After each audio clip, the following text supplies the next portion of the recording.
Hello everyone, how are you? I hope all of you are happy and healthy and once again you are most welcome to my YouTube channel GK with MKF।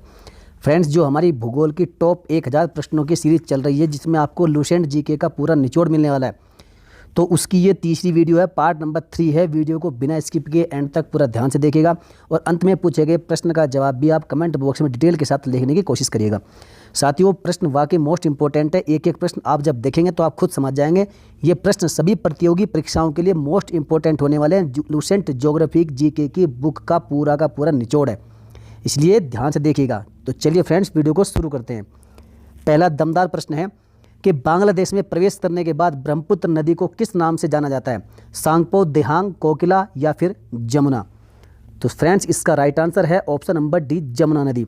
साथियों, जैसे ही ब्रह्मपुत्र नदी बांग्लादेश में प्रवेश करती है तो उसका नाम जमुना हो जाता है, वह जमुना नदी के नाम से जानी जाती है। अच्छा ठीक है, ये तो आपको मालूम चल गया है, लेकिन सांगपो नदी कहाँ कहते हैं? तो साथियों, सांगपो नदी जब ये तिब्बत में रहती है तो तिब्बत में इसे सांगपो के नाम से जाना जाता है। किसके? सांगपो नदी। और साथियों, दिहांग कहाँ कहते हैं? जैसे ही ये अरुणाचल प्रदेश में प्रवेश करती है या फिर अरुणाचल प्रदेश में इसे दिहांग नदी के नाम से जाना जाता है। और जैसे ही ये बांग्लादेश में प्रवेश करती है तो यहाँ इसे जमुना नदी कहते हैं, इसलिए option number D, Jamuna is the right answer. चलिए क्वेश्चन नंबर 42 कि तारों के मध्य दूरी ज्ञात करने की इकाई क्या होती है? प्रकाश वर्ष, किलोमीटर, नॉटिकल मील या फिर ऑप्शन नंबर डी, सेटेलर मील? तो इसका राइट आंसर है ऑप्शन नंबर ए, प्रकाश वर्ष। फ्रेंड्स, तारों के मध्य जो दूरी हम ज्ञात करते हैं वह प्रकाश वर्ष के माध्यम से ज्ञात की जाती है। याद रखिएगा, मोस्ट इंपोर्टेंट क्वेश्चन है, कितनी ही बार परीक्षाओं में ये पूछा जाता है सीधे रूप में। नेक्स्ट क्वेश्चन है कि प्रकाश वर्ष किसकी इकाई है? अभी आपने प्रकाश वर्ष के बारे में जानकारी हासिल की है, तो बताइए इसका आंसर क्या हो सकता है कि प्रकाश वर्ष किसकी इकाई हो सकती है? समय की, दूरी की, रोशनी की या फिर इनमें से कोई नहीं? तो सीधा सा इसका जवाब है ऑप्शन नंबर बी, दूरी की। प्रकाश वर्ष दूरी की इकाई है। नेक्स्ट क्वेश्चन नंबर 44 पृथ्वी किन दो ग्रहों के बीच स्थित है? Very most important and interesting और इंपॉर्टेंट क्वेश्चन है। बुध और मंगल, शुक्र एवं मंगल, बृहस्पति एवं शनि या बुध एवं शनि? तो फ्रेंड्स, इस पूरे सौर मंडल के बारे में हमने आपको पिछली एक वीडियो के माध्यम में समझाया था। यदि आपको वह वीडियो देखनी है तो आप ऊपर आई बटन पर क्लिक करिएगा और वहां से उस वीडियो को जाकर देखिएगा। पूरे सौर मंडल को डिटेल के साथ हमने आपको समझाया है। ग्रहों की पूरी स्थिति, सूर्य से उनकी दूरी और उनके जो परिक्रमा करने का उनका जो समय है वह पूरा हमने आपको समझाया है। तो बताइए फ्रेंड, इसका राइट आंसर फिर क्या हो सकता है? तो इसका राइट आंसर हो जाएगा ऑप्शन नंबर बी, शुक्र और मंगल। अब शुक्र और मंगल कैसे होगा वह आप समझिए। ये आप मान लीजिए हमारा सन है, यहाँ पर ये हमारा सूर्य है और सभी ग्रह इसके चारों ओर चक्कर लगा रहे हैं, सभी ग्रह। अभी सूर्य से दूरी के आधार पर यहाँ पर सबसे पहले आता है बुध ग्रह, जिसे हम मरकरी कहते हैं। नेक्स्ट उसके बाद आता है शुक्र ग्रह, जिसे हम वीनस के नाम से जानते हैं। और उसके बाद नेक्स्ट आती है हमारी प्यारी पृथ्वी, जिसे हम अर्थ कहते हैं। और अर्थ के बाद नंबर 4 पर आता है यहाँ पर मार्स, जिसे हम मंगल कहते हैं। तो फ्रेंड्स, इसलिए प्रश्न में पूछा गया कि पृथ्वी किन दो ग्रहों के बीच स्थित है? तो यहाँ देखिए, ये हमारा शुक्र दूसरे नंबर पर, जो कि साथियों सभी ग्रहों में सबसे अधिक गर्म ग्रह है कार्बन डाइऑक्साइड की अधिकता के कारण, ये भी आप याद रखिएगा। और उसके बाद ये हमारा मंगल और मार्स, जिसे हम लाल ग्रह कहते हैं, आयरन ऑक्साइड के कारण ये लाल ग्रह है। तो मंगल और शुक्र के बीच में आती है हमारी पृथ्वी। तो याद रखिएगा फ्रेंड्स, मोस्ट इंपॉर्टेंट एंड समझने के लिए बहुत ही अच्छा क्वेश्चन है। पृथ्वी किन दो ग्रहों के बीच स्थित है? शुक्र एवं मंगल के बीच में। चलिए नेक्स्ट क्वेश्चन की ओर बढ़ते हैं। क्वेश्चन नंबर 45 है कि क्षेत्रफल की दृष्टि से भारत का सबसे छोटा राज्य कौन सा है? उड़ीसा, हरियाणा, गोवा या फिर मध्य प्रदेश? मैं उम्मीद करूंगा आप सभी इसका राइट आंसर जानते होंगे, आप बचपन से पढ़ते आ रहे हैं भूगोल की किताबों में। तो इसका राइट आंसर हो जाएगा option number C, Goa. Goa ही क्षेत्रफल की दृष्टि से भारत का सबसे छोटा स्टेट है। और गोवा कहाँ पर है मैप में? ये आप देखिएगा, ये महाराष्ट्र के बिल्कुल यहाँ पर नीचे गोवा एक छोटा सा राज्य है। चलिए फ्रेंड्स, नेक्स्ट क्वेश्चन की ओर बढ़ते हैं। अगला प्रश्न है क्वेश्चन नंबर 46 के निम्न में से कौन सा राज्य पूर्वोत्तर की 7 बहनों का सदस्य है? मोस्ट इंपोर्टेंट, समझने के लिए बहुत अच्छा क्वेश्चन है। आप प्रेडिक्शन करिएगा, अनुमान लगाइएगा, मैप को ध्यान से देखिएगा और बताइएगा कि पूर्वोत्तर की 7 बहनों का, जिन्हें हम 7 सिस्टर के नाम से जानते हैं, इनमें से कौन सा एक स्टेट 7 सिस्टर के राज्यों में शामिल है? झारखंड है, पश्चिम बंगाल है, त्रिपुरा या फिर सिक्किम है? साथियों, ये बहुत ही डाउटफुल क्वेश्चन है। यहाँ बहुत से छात्र स्टूडेंट डाउट में पढ़ते हैं। कुछ बच्चे जो हैं इसका आंसर सिक्किम सोचते हैं, लेकिन फ्रेंड्स याद रखिएगा, सिक्किम 7 सिस्टर में शामिल नहीं है। जो पूर्वोत्तर की हम 7 बहनों के नाम से जानते हैं जिन्हें हम, उनमें सिक्किम शामिल नहीं है, उसमें है त्रिपुरा शामिल। न ही पश्चिम बंगाल है, न ही झारखंड है और न ही सिक्किम है। फ्रेंड्स कई बार छात्र सिक्किम को राइट टिक मारते हैं, लेकिन Sikkim is the wrong answer. Right answer option number C Tripura. अब आप समझिएगा कि वे सातों राज्य कौन कौन से हैं। सबसे पहले आपका अरुणाचल प्रदेश, नेक्स्ट आपका असम, उसके बाद है फ्रेंड्स मणिपुर, मणिपुर है, उसके बाद मेघालय है, और मेघालय के बाद फ्रेंड्स मिजोरम है, उसके बाद नागालैंड है, एंड फ्रेंड्स त्रिपुरा है, जो कि त्रिपुरा आपको ऑप्शन में दिया गया है। तो फ्रेंड्स याद रखिएगा 7 सिस्टर में सिक्किम शामिल नहीं है, बाकी ये सातों स्टेट जो हमने आपको लिखाए हैं ये सातों के सातों 7 सिस्टर में शामिल होते हैं। चलिए नेक्स्ट क्वेश्चन की ओर बढ़ते हैं। अगला प्रश्न है कि भारतीय मानक समय जिसे हम IST इंडियन स्टैंडर्ड टाइम रेखा भारत के किस राज्य से नहीं गुजरती है? उत्तर प्रदेश, मध्य प्रदेश, छत्तीसगढ़ या फिर पंजाब? तो friends right answer option number D Punjab. जो भारतीय मानक समय रेखा है फ्रेंड्स वह भारत के पंजाब राज्य से होकर नहीं गुजरती है। अब क्वेश्चन बनता है कि फिर किन किन राज्यों से होकर गुजरती है? तो फ्रेंड्स वे राज्य हैं आपका उत्तर प्रदेश और आपका फिर MP के बाद आता है फ्रेंड्स छत्तीसगढ़, और छत्तीसगढ़ के बाद में आपका उड़ीसा, ये फ्रेंड्स याद रखिएगा सभी, उड़ीसा के बाद में आपका आता है आंध्र प्रदेश। तो फ्रेंड्स जो भारतीय मानक समय रेखा है वह उत्तर प्रदेश, मध्य प्रदेश, छत्तीसगढ़, उड़ीसा और आंध्र प्रदेश इन सभी राज्यों से होकर गुजरती है, और यह पंजाब से होकर नहीं गुजरती है। उत्तर प्रदेश, मध्य प्रदेश, छत्तीसगढ़ तीनों ही ऑप्शन में दिए गए हैं, तो इसलिए राइट आंसर हो जाएगा ऑप्शन नंबर डी पंजाब से नहीं गुजरती, याद रखिएगा। नेक्स्ट क्वेश्चन की ओर बढ़ते हैं। चलिए अगला प्रश्न है फ्रेंड्स, एक एक प्रश्न वाकई मोस्ट इंपॉर्टेंट। यदि आपको वीडियो अच्छी लगती है तो आप वीडियो को लाइक कर दिया करें, आप लाइक नहीं करते। तो चलिए फ्रेंड्स अगला क्वेश्चन है कि क्षेत्रफल की दृष्टि से भारत का सबसे बड़ा संघ राज्य कौन सा है? फ्रेंड्स संघ राज्य पूछा गया है, लक्षद्वीप, चंडीगढ़, अंडमान निकोबार द्वीप समूह या फिर पुडुचेरी? तो इसका राइट आंसर हो जाएगा option number C Andaman Nicobar और द्वीप समूह सबसे बड़ा भारत का संघ राज्य है। चलिए नेक्स्ट क्वेश्चन नंबर 49 कि क्षेत्रफल की दृष्टि से भारत का सबसे छोटा संघ राज्य कौन सा है? सबसे बड़ा देखा आपने अंडमान निकोबार द्वीप समूह, अब आपको बताना है कि सबसे छोटा संघ राज्य कौन सा है? लक्षद्वीप है, चंडीगढ़ है, अंडमान है या फिर पुडुचेरी है? तो इसका राइट आंसर हो जाएगा option number A Lakshadweep Bharat का क्षेत्रफल की दृष्टि से सबसे छोटा संघ राज्य है। नेक्स्ट क्वेश्चन नंबर 50 कि इंदिरा गांधी नहर का उद्गम स्थल क्या है? फ्रेंड्स ये क्वेश्चन न जाने कितनी बार पूछा गया है। यदि आपको इसका राइट आंसर मालूम नहीं है तो फ्रेंड्स आपकी पढ़ाई पर और आप पर धिक्कार है। तो इसके आंसर हैं ऑप्शन इस प्रकार है, रंजीत सागर बांध, हरिद्वार, हरि के बैराज या फिर इनमें से कोई नहीं। तो साथ ही उसका राइट आंसर हो जाएगा ऑप्शन नंबर सी हरि के बैराज। हरि के बैराज से ही इंदिरा गांधी नहर का उद्गम होता है। अब ये हरि के बैराज फ्रेंड्स है कहाँ, ये भी आपको बताना है। तो साथियों हरि के बैराज बताइए कहाँ है, आप कमेंट में लिखिए फटाफट। यदि आपको नहीं मालूम है तो फ्रेंड्स मैं आपको बताता हूँ, हरि के बैराज पंजाब राज्य में है और ये सतलुज और व्यास नदी के संगम पर होता है हरि के बैराज। यहीं से इंदिरा गांधी नहर निकलती है।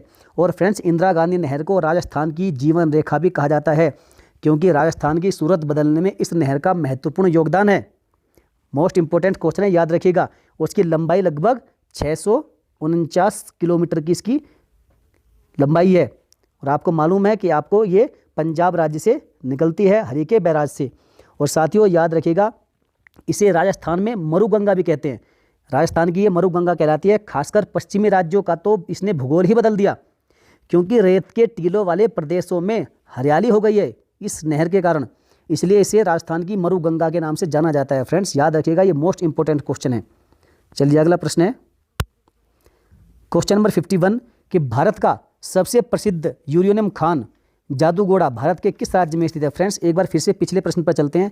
मैं आपको यहाँ एक चीज़ और बता देता हूँ, जो इस नहर का जो उद्घाटन है वो किसने किया था ये भी याद रखिए, कई बार ये पूछ लिया जाता है।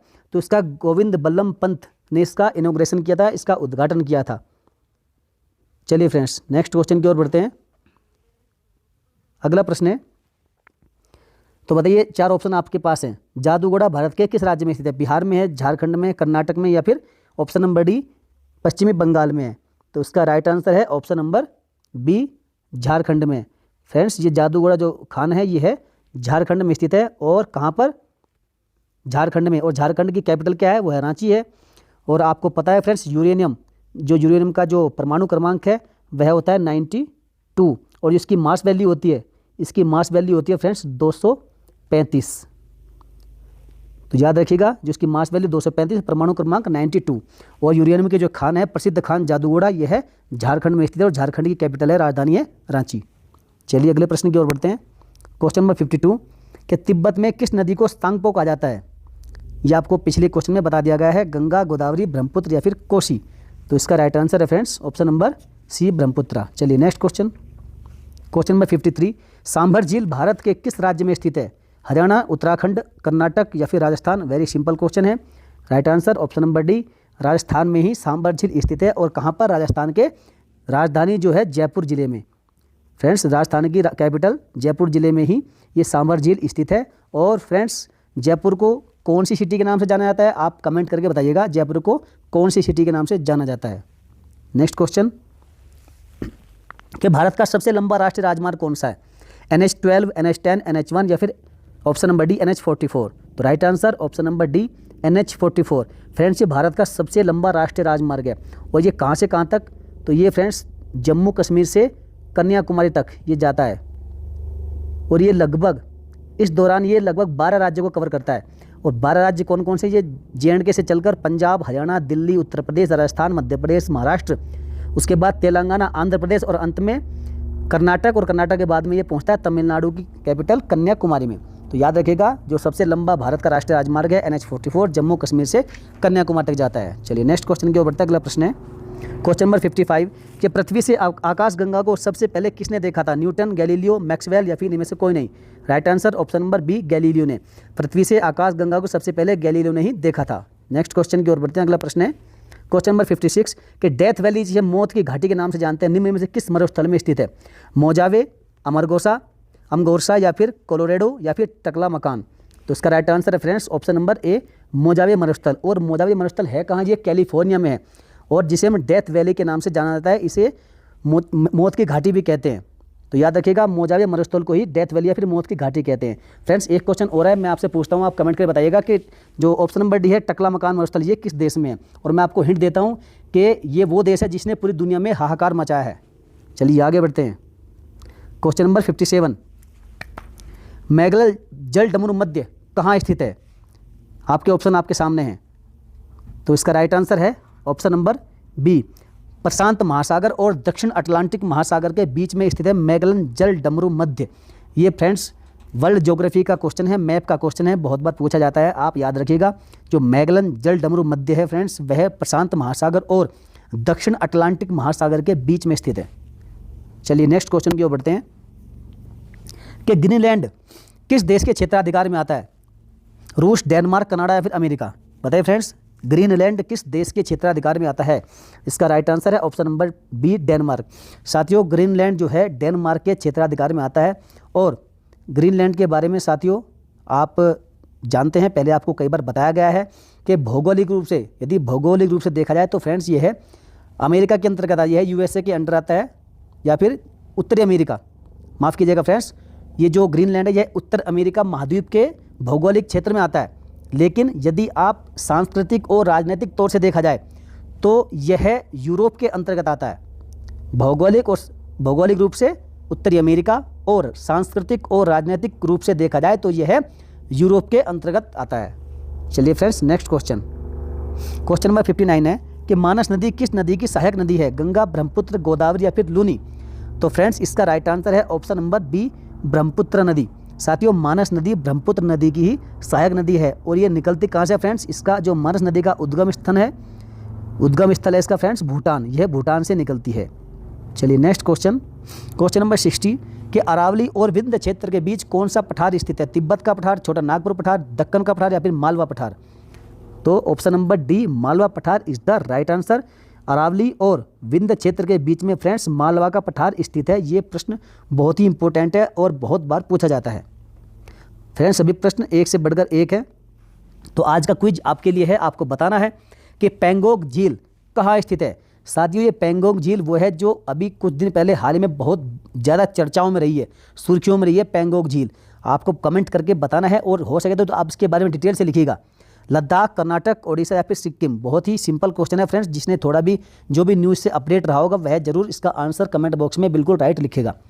तो चलिए फ्रेंड्स वीडियो देखने के लिए आपका बहुत बहुत धन्यवाद। वीडियो आपको अच्छी लगी तो फ्रेंड्स ईमानदारी से लाइक करिएगा, अपने सभी साथियों में वीडियो को शेयर जरूर कर दिया करें। और साथियों जिस भाई बहन ने हमारे चैनल को अभी तक सब्सक्राइब नहीं किया, सब्सक्राइब करके बेल आइकन को प्रेस जरूर कर लेना फ्रेंड्स, ताकि आपके पास सारी नोटिफिकेशन समय समय पर पहुंचती रहे। इसलिए फ्रेंड्स चलिए बहुत बहुत धन्यवाद, मिलेंगे फिर किसी नेक्स्ट वीडियो में। जय हिंद, वंदे मातरम। अपनी पढ़ाई करते रहिएगा, आनंद लेते रहिएगा।